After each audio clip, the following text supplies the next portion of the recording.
StudentPreneur, the podcast about students who are entrepreneurs. Get motivated and keep your energy high. Stories from studentpreneurs. This episode is sponsored by ID Network, a network of university associations run by studentpreneurs for studentpreneurs. Visit idnetwork.com.au. Welcome to episode 16. My name is Julian Marchant, entrepreneur turned PhD student.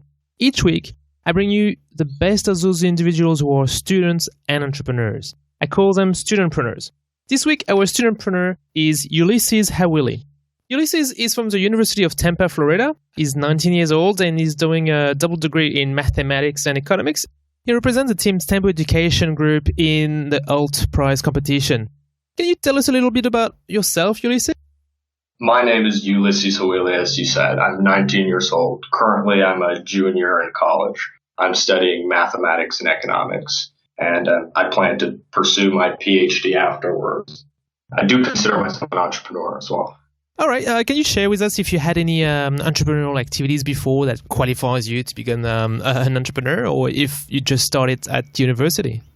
Well, I'm 19 years old, and before this, I never had any real entrepreneurial experience in the business sense. For instance, starting a company, being your own boss, etc. Besides buying candy at Ralph's before school and charging people 3 times the market price at lunch break in high school, though I never really saw that as a necessary condition to starting a successful business, rather a sufficient condition. Nonetheless, we all have been able to transfer some invaluable skill into the competition. In fact, we recruited our initial team with the intention to pull in those with the necessary experience in education, marketing, public speaking, not necessarily entrepreneurship or business. For instance, Brittany, who is our chief education officer, is practically an education professional. She works with kids regularly, manufactures daily routines for her students. Sir John, our chief marketing officer, has a master's degree in marketing. He's an accomplished salesman. Phil, our CBO, has started multiple businesses in addition to having 2 master's degrees. And Brent, our COO, is supremely calculated accountant. And I'm just here to conduct interviews, really. All right. Can you explain us a little bit more what is the competition about? It's the Hult competition. Give us more details. Well, the Hult Prize is the largest student entrepreneurship competition in the world, and it's centered on confronting a particular societal issue. This year's edition of the issue being early childhood education in urban slums, one of the world's most pressing, time-sensitive issues, in my personal opinion. Over 20,000 teams have enrolled and actively competed up to this point, but only 6 were ultimately selected to advance to the finals in New York to pitch to President Bill Clinton, former Prime Minister of Australia, Julia Millard, Ariana Huffington, to name a few. And we were fortunate enough to be one of those 6 teams and the only team from the United States to be competing. And as of now, after winning the San Francisco Regionals, we're advancing to the Hult Prize Accelerator in Boston to work with professionals like Desh Deshpande. Though as we speak, we have boots on the ground in Nigeria, operating a pilot study, as I said before, compiling the necessary data and statistics to help us consolidate our business model and encourage investors to take that risk. And how I heard about the competition, to be entirely honest, I was just incredibly lucky. I was in the right place at the right time. I remember sitting in the student government office a little over half a year ago, a crisp copy of the New York Times in my hand and a steaming cup of coffee, when an unusually bubbly entrepreneur trotted in to tell us about something called the Hult Prize, which was at the time utterly foreign to me. So naturally, I was interested, told him that I was president of a few organizations and I would be willing to give him a platform to speak on to recruit more people. The entrepreneur who walked in was Phil Micros, our chief visionary officer, who I consider to be an older brother and mentor to me. And Phil, being the ambitious man that he is, paraded around the school and pitched the Hult Prize to anyone with a face and functioning eardrums.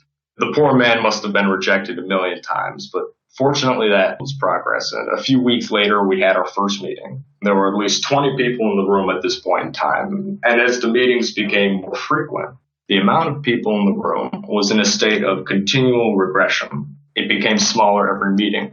Whether intentional or unintentional, this was the process of weeding out those who were not completely committed to the business and the competition. We're here to win. We're very serious. So eventually the room condensed to about 5 people. Brittany Brescia, our beautiful and intelligent CEO, Sir John, Brent, Phil, and the loudly opinionated CFO, myself.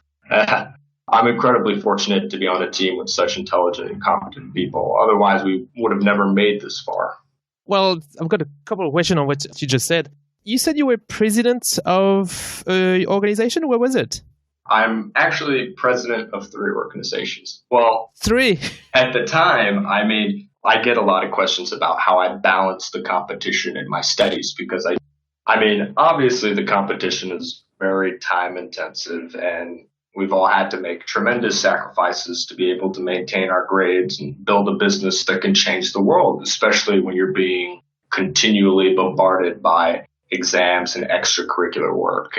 In fact, I was president of 3 organizations, vice president of another 3, and chairman of the treasury for another 4 at the same time before we won the regionals in San Francisco. And I was averaging 2 to 3 hours of sleep at night at a particular time. My stress levels were astronomical until I ultimately had to resign from these positions, except my 3 presidencies, which I still hold on to. This is not out of the ordinary. It's indicative of the sacrifices that entrepreneurs, and especially student entrepreneurs, have to make in order to maintain their sanity and perform to the best of their ability. Because if you hesitate or are reluctant to adapt to changing circumstances, you might miss the opportunity to be great. And this to me was my opportunity to be great, and I wasn't about to let it pass by. And time management is something only experience can teach you. Still to this day, we have daily meetings that run from 10 p.m. to 4 a.m. Oh, my God. We had to do that during the school year, too, when we had exams and our extracurricular work. And I'm convinced that the key to achieving the optimal balance is maintaining your motivation over a long period of time. Because there's only so much that you could take before you begin questioning, is it worth it? And how I do it, well, I'm currently pursuing 2 degrees, one in mathematics and the other in economics. And my passion is economics and poverty alleviation. So I enjoy exploring questions like, what can we do to initiate positive change in these destitute environments? What are the socially responsible steps we can take? And Julian, these are real people with real lives. These are real people like you and me who love and feel like we do, who cry and laugh like we do, who dream and chase them like we do.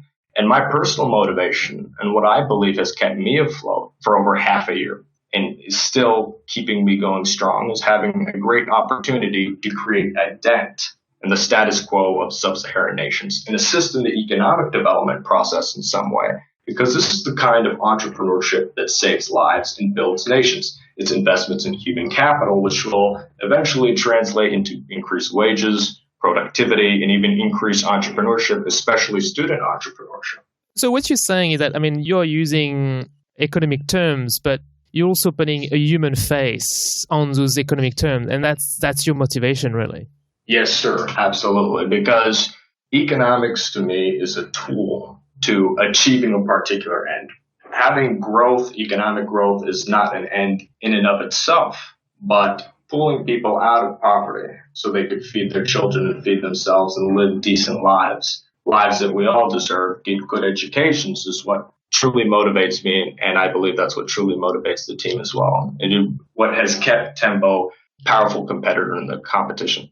How did you find your topic? Because I understand there's one subject each year for the competition, but what about you? What about your business? What about the country? You're saying you're doing a pilot study in Kenya. How did you come up with that specific idea?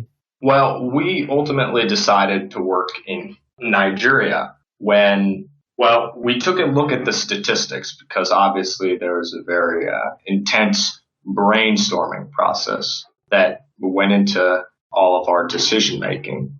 And we looked at Nigeria, and it wasn't until we began compiling the statistics of sub-Saharan Africa that we ultimately decided, okay, this is what we want to do. It was sort of the aha moment, if you will. And that's when we discovered that in our target market of sub-Saharan Africa, 80% of households own at least one mobile phone.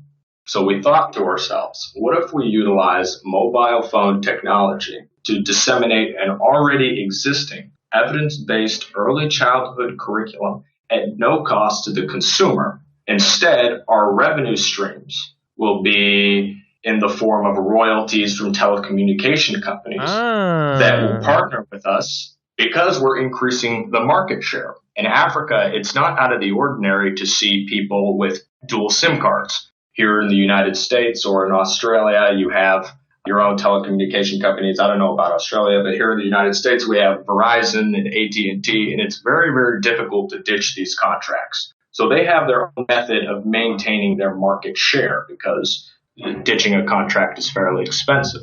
But in sub-Saharan Africa, that contractual agreement between the person and the telecommunication company is virtually non-existent. So we tell the telecommunication company that we will increase your market share if you disseminate our curriculum and give us a royalty off every single top-up that consumer is then spending to get extra text messages or extra calls. So you're solving a problem for the user and for the telco? Yes, sir. Wow, that's a really good idea. Okay, how did you get in touch with the telco? Because that's a tough one. Yeah, it's very difficult to make connections. And I think in order to be a successful entrepreneur, you have to be able to make these connections. But our team has been incredibly diligent and stalwart and unwavering. And we've continued to incentivize partnerships with telecommunication companies and even app developing companies here in the United States and early childhood education companies like Hippie Curriculum. And, it's difficult to get these connections, but ultimately, if you're lucky enough and you have the drive, you'll be able to do it. You just have to know the right people. It takes hours of research, running through data. When you did research, what tool did you use? LinkedIn, Facebook? What did you use? Well, we like to use GroupMe mostly. That's pretty much the only app that has helped us thus far because communication is key. And I think that's something we do very well. Of course, we use LinkedIn. Of course, we use research papers and articles. I mean, we used a wealth of sources to get where we need to be. And I think it's been effective at this point. We don't necessarily pinpoint one and utilize it ad nauseum. We try to take a holistic approach to getting our connections and maintaining communication. And do you have feet on the ground in Nigeria now? Like, do you know people that can help you progress there? Oh, yes, absolutely. Right now, we're currently conducting a pilot study in Nigeria, and we have great people who are there. We have connections inside the government in Nigeria who are assisting us. We have connections from Hippie who are there in Nigeria helping us. Okay. Yep. So I personally believe we're taking all the right and necessary steps in order to ensure that our business is healthy in the future and we get the necessary data that we could then implement into our business model moving forward. Okay. So what type of data are you looking for? Users and content, or what is it? Well, when we start getting into the numbers, it could get slightly sophisticated because our revenue models are contingent upon conversion rates of parents becoming our employees. So if a conversion rate, say, is 20%, 25%, then our revenue is going to be greater over the long run because we have more people, we can increase the volume, and that sheer volume is going to increase our revenue. So if we can pinpoint what an average conversion rate from a parent to an employee is going to be, then we could find rather accurately what our revenue projections will be in the next 5 years. But first, we need to know how often are people going to come over? Is the curriculum effective in educating people? What are the barriers we're looking for? Language barriers, cultural barriers, religious barriers. What are some of the complications that we're going to run into as a result of operating in sub-Saharan Africa? Also, as you know, there are threats such as Boko Haram that exist in this region, particularly a threat to those who are attempting to educate in sub-Saharan Africa. So that's obviously something we have to take into consideration. We have to see if it's a safe environment. We have to gather as much data as possible in order to run an effective business. And will you have staff as well? Because that's where the danger, I guess, will be for them if you have staff on the ground.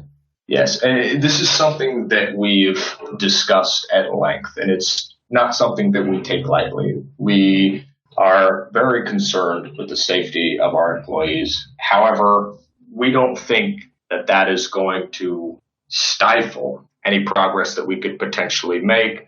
Boko Haram is on the run. They're relegated to certain portions of Nigeria, and we wouldn't willingly put anybody in harm's way. So right now we're trying to find the safest places to operate, and ultimately will not be thwarted by terrorism.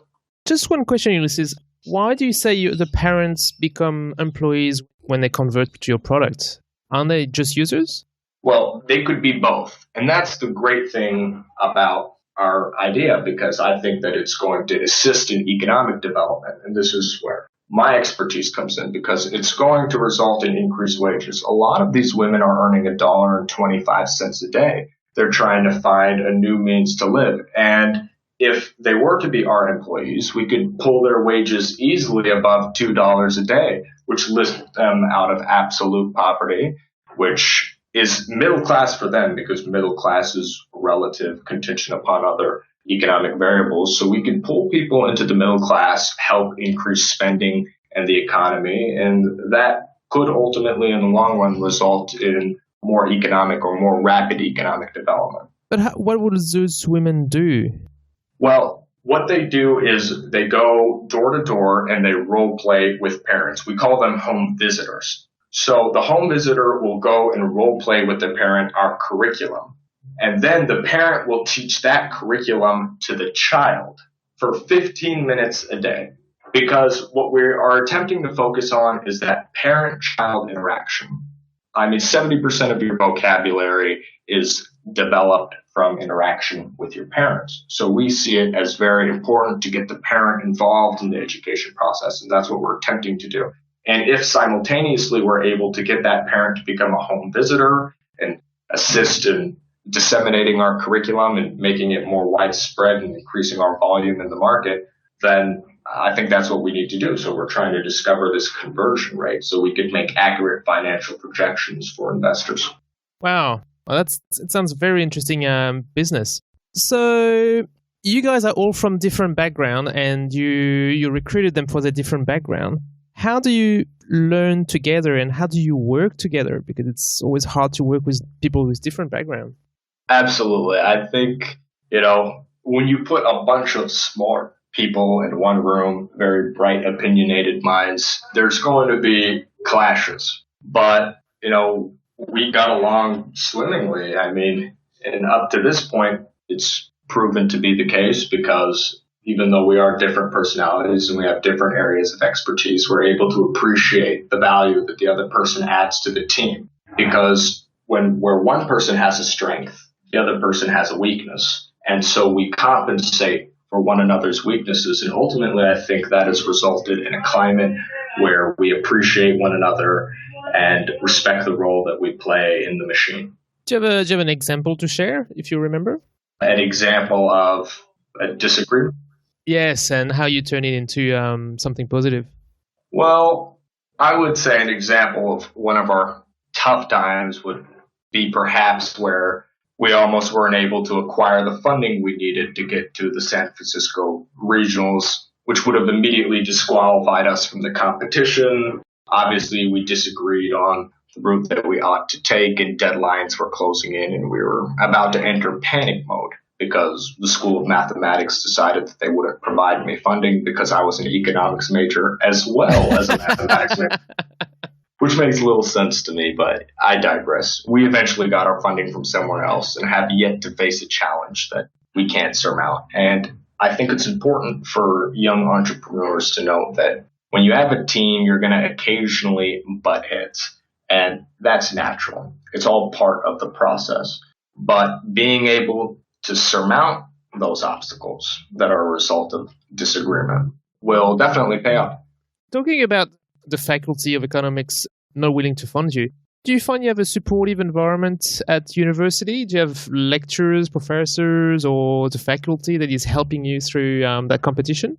Absolutely. I think that we have an incredibly supportive environment. And I think that, when we didn't get funding from the mathematics department, I believe personally that may have been an anomaly, because for the most part, we have people who are very supportive. The University of Tempa has been by our side, and though I couldn't possibly acknowledge all of those who have contributed to our endeavors in the past, I think it's important to recognize figures like Dr. Rebecca White and Dr. Kevin Moore, who have moved mountains in order to get us the connections, information, and material that we need, in addition to being excellent mentors. I mean, these are professors with staggering intelligence and considerable business success who've taught us so much, and we're grateful to them for everything they have done. And others like Eric Beale and Dr. Lindsay and our friends at Hippie International have also been incredibly supportive and have yet to leave our sides. They're as passionate about this as we are. That's truly inspiring, to say the least. So we're very fortunate to have a very supportive environment behind us. So you say some of your mentors are professors with business experience? Yes, sir. Wow, that's pretty useful. Yeah, definitely. I think that that's something that student entrepreneurs should be focusing on. Don't, be so arrogant as to assume that you know it all or you could do it all by yourself. Mentors are the key to business success, especially as a young student entrepreneur. You need to get as many mentors as possible, talk to people, continually learn, and you will be successful if you have the drive and motivation. So, you're 19 and you've got several mentors. I know some of them are professors, but how did you meet them, or even how did you ask a professor to become a mentor? I mean, that's a bit awkward, isn't it? It could be awkward, but it's important to know that professors look at students who want to self-improve positively. So when you go up and you want to speak to a professor or ask him to be a mentor, don't be afraid or don't feel awkward, because you might miss a great opportunity. And most of the professors that I know, at least, have been incredibly open and willing to help, because, there's a reason they become professors. They join academia because they want to find these students who are passionate about self-improvement, passionate about starting a business and changing the world. This is why they join academia. And if you don't tap into that resource, you're missing out on a huge opportunity. So how did you do, can you give us an example? How did you do it? How did you reach out to your professor? Well, you usually just reach out by emailing them, talking to them, let them know what's going on. I remember I was talking to one of my mentors, Dr. Skipton, and originally how we formed a connection is we disagreed vociferously on economic issues, and we began to talk and have discussions, and eventually he became a mentor and quasi-father figure to me, even though I disagree with mostly everything he has to say. But still, it's compelling because you're able to have a discussion with this person and he truly cares about your self-improvement. So really, you just have to put yourself out there, talk to them. I mean, what's the worst that could happen? They could say no. But the best that could happen is they could throw a bunch of contacts at you, help you manufacture your financial models, and now you're better off than you ever thought you would ever be. Well, especially in your case, I mean, connections are always important, but for you, to reach out to Nigeria, that's so far away. So that really helps to have the professors on board, definitely. Oh, absolutely. And was there the one who pointed you to the app company as well, the Hippie curriculum? Well, the Hippie curriculum isn't the app company. Hippie is actually the early childhood education curriculum. And we were fortunate enough to be in Tampa, Florida, because Hippie headquarters is about 30 minutes north of the university. So naturally, we got very lucky. We made a few phone calls. We went up there, checked out the Hippie curriculum. We even visited some homes while a Hippie home visitor was role-playing with a parent and teaching her how to teach her child. So we got very involved. It's all about making those connections and reaching out to people. You can never be afraid to reach out to people. The worst they could say is no. It shows as well that you don't have to reinvent everything. I mean, you didn't invent the curriculum itself. You didn't invent the content. You're using the content from another company, right? Absolutely, absolutely. You utilize an already evidence-based curriculum that is functioning. It's very good and concrete. And we're bringing it to a region that needs it more than ever. And that's how we've manufactured a successful business model, being able to form these connections, not necessarily create something that we've never seen before, a new product, for instance. But being able to form these connections can bring you just as far, if not even farther. And do you think the fact that you are within international competition with like a lot of competitors and like a large prize to win, does it help you to get those business connections and those connections in Nigeria as well? Oh, absolutely. We've been able to get those connections in Nigeria by getting connections of connections of connections of connections. So ultimately, it's a long chain, and you'll get where you need to be if you're consistent. So yeah, I would agree that our connections have definitely helped us a lot. All right. So the next step, I understand, is for your team to go to the accelerator. Is that correct? Yes, sir. Yeah. Is everyone going to go? Yeah. All 5 of our permanent team members are going to be in attendance at the Hult Prize Accelerator. And how did you organize this? Because that's not in Florida, right? It's at MIT, is that right? Yes, sir. So how is it you're all going to travel there? You're going to all live together? You're going to live in the incubator? I don't know. How's that going to work? Well, there's something called the Crash Pad, which is this giant mansion that they're putting us all in. All the student entrepreneurs from all the 6 teams will be under one roof, which will definitely be exciting because I love being in the presence of very intelligent people because you can bounce off ideas and, grow in the process. So that's where we're going to be staying, and they have a lot of activities lined up for us. They have mentors who are going to assist us in crafting our business model to effectively de-risk us. So we aren't that much of a leap off the precipice for investors, if you will. And at the same time, there will be no school, no exam, nothing. So that'll be your 100% priority, right? Oh, yeah. Thank goodness. Yeah, absolutely. All right. How can we follow your progress? Do you have a Facebook page, a Twitter? What can you share with the audience? Oh, yes, absolutely. We have a Facebook page, which is Tembo. We also have an Instagram handle, which is Tembo Education. And we also have a GoFundMe page, and we're continuing to accept donations. And every dollar counts. And if you're looking to make a societal impact and, anything that you could do to help educate people in sub-Saharan nations, especially children from 0 to 6 in urban slums, then you could go on GoFundMe.com/Tembo, Tembo, and donate any amount that you want to support our efforts and assist us in winning the $1 million for President Bill Clinton. Can you spell again the URL for the donation page? It's GoFundMe.com/Tembo. Okay, all right. I'll put it in the show note. Excellent. Wow, that was the business that you guys are building sounds really awesome, and the fact that you guys been selected out of, I don't know, I heard it was more than 2,000 teams, was it? 20,000 teams. Sorry, 20,000 teams. I mean, that's crazy. So all the best, and we'll follow you on your Facebook page. Is there anything else you want to share with the audience before we leave? No, I just want to say thank you, Julian, for having me on, and thank you, viewers, and best of luck to you, Julian, and I look forward to hearing from you again.